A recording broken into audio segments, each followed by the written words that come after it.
میرے عزیزو، میں آپ کو اور ایک بات عرض کر کے، حالانکہ میرا عنوان الگ ہے، میں صرف رات کی بات تھی تو میں سوچا کہ تمہیں دعوت دے کر کے چلا جاؤں۔ آج کی جو رات ہے وہ توبہ کی رات ہے، شاپنگ میں اور عیاشی میں گزارنے کی رات نہیں۔ حبیب اجمی کا نام سنا ہوگا آپ نے، بغداد کے رہنے والے مشہور مالدار شخص، پیسہ بہت تھا لیکن معاملہ یہ تھا کہ سود پر پیسہ، سود کا کاروبار، لوگوں کو سود دینا، لوگوں سے سود لینا، یہ کاروبار چلتا تھا۔ مسلمانوں، اگر اپنے معاشرے میں سود کی بلا ہے تو فوراً توبہ کر لو۔ میرے آقا صلی اللہ علیہ وسلم کا فرمان عالی شان ہے، جس نے سود کا ایک لقمہ کھایا وہ گناہ اتنا بڑا ہے کہ جیسے کہ کعبے کے سامنے اس نے اپنی ماں سے زنا کیا۔ یہ بہت خطرناک چیز ہے، لوگ اس کو آج ہلکے میں لیتے ہیں۔ پیسہ ڈبل کرنے والا سسٹم مسلمانوں کو بہت جلدی پسند آتا ہے۔ کوئی بھی آ جائے کمپنی، چیٹ فنڈ کمپنیاں صرف مسلمانوں کے محلے میں ہی کامیاب ہوتی ہیں، باقی جگہ نہیں۔ لاکھ روپے دو اور تم گھر میں نواب صاحب بیٹھے رہو، ہر مہینہ 10-10 ہزار آتا رہے، یہ پتہ ہی نہیں کہ کس طرح سے آتا ہے۔ تمہارے گھر میں آنے والا ایک لقمہ بھی تمہاری تحقیق کے بغیر نہیں آنا چاہیے، تم مسلمان ہو۔ ایک سکہ بھی تمہارے گھر میں بغیر تحقیق کا نہیں آنا چاہیے۔ اگر مشکوک، یعنی جس میں شک ہے، حرام کی بات نہیں کر رہا ہوں، حرام تو بڑی بات ہے، جس مال میں شک ہے اس مشکوک مال کا بھی ایک لقمہ کھا لیا تو اولاد بگڑ جاتی ہے۔ بزرگوں نے فرمایا اولاد بدتمیز پیدا ہوگی، بد اخلاق ہو جائے گی، کردار سے عاری ہو جائے گی، اس کا خیال رکھو۔ تو میں عرض یہ کر رہا تھا کہ حبیب اعجمی سود کا کاروبار کرتے رہے۔ ایک دن ایسا ہوا کہ اپنی بیوی سے گوشت لا کر دیا اور کہا کہ پکاؤ۔ بیوی نے کہا لکڑیاں نہیں ہیں۔ کہا کہ میں فلاں کے اوپر میرا سود آتا ہے، سود میں وہ لکڑیاں لے آؤں گا۔ سود میں لکڑیاں بھی، گھر کا آٹا بھی سود میں لا کر کے دیے۔ بیوی نیک تھی، سمجھاتی رہی۔ اس دن دعا کرتی ہے مولا میرے شوہر، میرے سرتاج، میرے رفیق حیات کو ہدایت دے دے۔ جب چولہے پر یہ ہانڈی رکھی گئی، کھانا پک گیا، یعنی سالن پکا، تو اس نے اتارا۔ حبیب اجمی دسترخوان پر تھے، ہانڈی کھولی گئی تو اس میں پکتا ہوا خون تھا، خون کے علاوہ کچھ نہیں۔ حبیب اعجمی نے پوچھا یہ کیا ہے؟ بیوی نے کہا جب لوگوں کا مال سود میں لا کر کے دو گے تو اللہ تعالیٰ تمہیں دنیا میں ہی خون کھلا رہا ہے، آخرت میں کیا عذاب ہوگا۔ بات اثر کر گئی، بات اثر کر گئی دل پر، اور ڈر بھی گئے کہ اپنی آنکھوں سے دیکھا کہ پکتا ہوا گوشت خون بن چکا ہے۔ فوراً پورے جسم میں کپ کپی طاری ہو گئی، توبہ کیا، کھڑے ہو گئے۔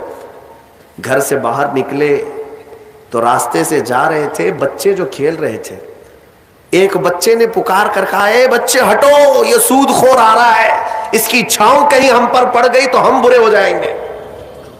بچوں میں بھی یہ بات آ گئی تھی۔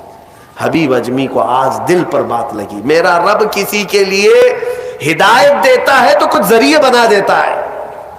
حبیب اجمی اب رونے لگ گئے کہ میں اس قدر خستہ ہوں، اس قدر بدنام ہوں کہ بچے میری چھاؤں سے بھاگ رہے ہیں۔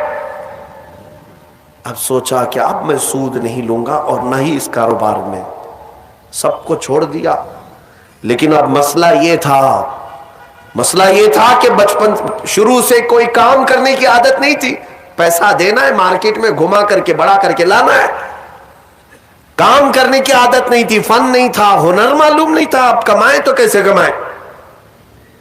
سوچا کہ اب اس چیز کو چھوڑ دیا ہوں، تو بیوی سے آ کر کے کہا میری رفیق حیات میں نے توبہ کر لیا ہے، میں نے توبہ کر لیا، آج کے بعد سے یہ سود کی طرف میں ہاتھ بھی نہیں بڑھاؤں گا۔ بیوی سجدہ شکر ادا کرتی اور کہتی ہے میرے رفیق، اے میرے زندگی کے ساتھی، اب فکر مت کرنا، میں تم سے کسی چیز کا مطالبہ نہیں کروں گی، آدھی روٹی بھی لاؤ میں صبر کروں گی۔ آدھی روٹی بھی آئی تو میں صبر کروں گی، اس لیے کہ آپ حلال رزق کی طرف جا رہے ہیں۔ کاش ہماری عورتیں ایسی ہوں جو اپنے شوہر کو سیدھے راستے پر لانے کا سبب بن سکے، ورنہ بہت ساری عورتوں کے مطالبات کی وجہ سے مرد حرام کاریوں میں پڑ گئے۔ تنخواہ تھوڑی سی ہے، عورت کے مطالبے زیادہ ہیں، اس کے مطالبے پورے کر نہیں پا رہا ہے تو حرام کاریوں میں مصروف۔ بہت سارے مردوں کے بگڑنے کی وجہ ان کی عورتیں بنی ہیں، اور جب پورا نہیں کر پاتے اور پیسہ بھی نہیں مل پاتا تو پھر نشے کی عادت لگ جاتی ہے۔ ٹینشن سے مکتی چاہیے، جو روز عورت مجھے گھر پہ جاتی پریشان کرتی ہے۔ میرے عزیزوں، وہ حبیب اجمی کی خاتون نے ان کو دلاسا دیا کہ جاؤ آپ نوکری کرو۔ نوکری کہاں کرتے، اب تک کرنے کی عادت نہیں تھی، عمر ہو گئی تھی۔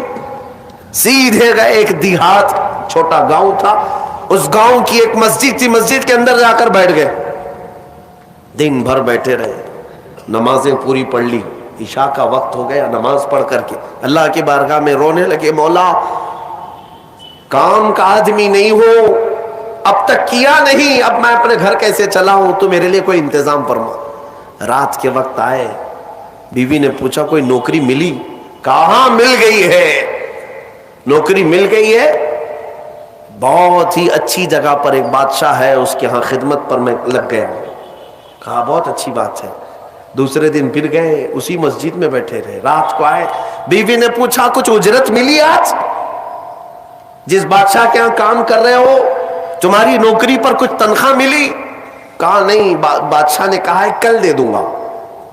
اپنی بیوی کو ٹال رہے تھے، اپنی بیوی کو ٹالنے کے لیے بول دیا ایسی کہ نوکری کر رہا ہوں، کہا کہ کل دینے کا وعدہ کیا ہے۔ پھر تیسرا دن آیا، تیسرے دن بھی وہ اسی مسجد میں رات گزار کر آئے، بیوی نے پھر پوچھا کچھ اجرت ملی؟ کہا نہیں آج بھی نہیں دیا بادشاہ نے، کہا کل دے دوں گا۔ چوتھا دن آیا، چوتھا دن بھی مسجد میں گزار کر آئے، حالانکہ بیوی نے صبر کا دامن ایسا پکڑی رہی اور کہنے لگی مجھے کوئی جلد بازی نہیں ہے، جب آئے گا تب کھائیں گے۔ 4 دن ہو گئے، آج پھر رات کو بیوی نے پوچھا کچھ تنخواہ ملی، گھر کیسے چلے گا، 4 دن سے چولہا نہیں جلا گھر پہ۔ کہا آج بھی بادشاہ نے نہیں دیا، کہا کل دوں گا، روز کل روز کل۔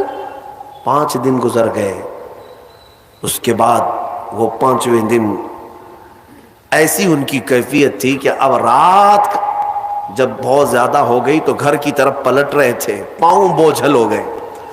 پھر بیوی پوچھے گی آج تنخواہ ملی؟ روز جھوٹ بول رہا ہوں، روز جھوٹ بول رہا ہوں، مجھے کون تنخواہ دے گا؟ آج کیا بولوں اپنی بیوی کو، اپنی شریک حیات کو؟ جب وہ واپس پلٹے تو آج رات کو اپنے گھر کے باہر ہی دیکھتے ہیں گھر میں خوب اجالا ہے، گھر میں روشنی ہے۔ گھر کی طرف آگے بڑھتے بڑھتے آئے، میری بیوی سوئی نہیں، انتظار میں ہوگی، پوچھے گی کیا اجرت ملی، تنخواہ ملی۔ لیکن جیسے ہی گھر کے اندر گئے، بڑا سا دسترخوان بچھا ہے، ہر قسم کے کھانے لگے ہوئے ہیں۔ حیرت میں آ گئے، 5 دن کے کمانے کا کوئی ذریعہ نہیں، میری بیوی کے پاس بھی اتنا مال نہیں، یہ کہاں سے آیا دسترخوان؟ بیوی کو جلال میں پوچھنے لگے یہ دسترخوان کہاں سے آیا، یہ کھانا کیسے آیا؟ بیوی کہتی ہے کیا مذاق کرتے ہیں آپ، کیا مذاق کرتے ہیں آپ جس بادشاہ کے ہاں کام کرتے ہیں وہاں کا ایک سپاہی آیا تھا، وہی دسترخوان لے کر آیا اور سارا کھانا اسی نے دیا ہے، اور یہ مجھے کہہ کر گیا ہے اے خاتون تیرا شوہر رات میں آئے تو اسے کہہ دینا یہ تو 5 دن کی اجرت ہے، اور محنت کرے گا اور اجرت دی جائے گی۔ حبیب اجمی غش کھا کر گر پڑے، بیوی نے اٹھایا، پوچھا کیا بات ہے، کیوں غش کھا کر گر پڑے؟ ہوش آنے کے بعد کہتے میری رفیق حیات آج سچ بتاتا ہوں، میں نے کوئی نوکری نہیں کی، میں نکما آدمی، کوئی نوکری نہیں کی، مسجد میں جاتا تھا خالی بیٹھا رہتا تھا، آج ڈر کر کے آ رہا تھا کہ تجھے جواب کیا دوں گا۔ وہ رحمان اس قدر غیرت مند ہے اپنے بندوں پر، اتنا رحیم ہے کہ تیرے سامنے شرمندہ ہونے سے بچانے کے لیے وہ جس کو بھیجا مولا وہ کسی بادشاہ کا سپاہی نہیں، وہ اسی رحمان کا کوئی فرشتہ آیا تھا جس نے کھانا دیا ہے۔ عزیزان گرامی، کہنے کے لیے بہت ساری باتیں ہیں، لیکن میں اتنی بات عرض کرنا چاہتا ہوں، زندگی گناہوں میں گزری، ایک بار توبہ کر کے حبیب اجمی کے آ گئے اور مولا کریم نے اپنے سارے دسترخوان ان کے لیے کشادہ کر دیے۔ اس کے بعد جانتے ہیں حبیب اجمی اسی دسترخوان سے اٹھ کر کے جو چلے گئے، ایسی عبادات، ایسے مجاہدات کیے، اللہ اکبر، اس مقام عظما پر فائز ہو گئے تھے کہ جس مقام کی غوث اعظم عبد القادر جیلانی بھی تعظیم کیا کرتے تھے رضی اللہ تعالی عنہ۔ میرے عزیز و حبیب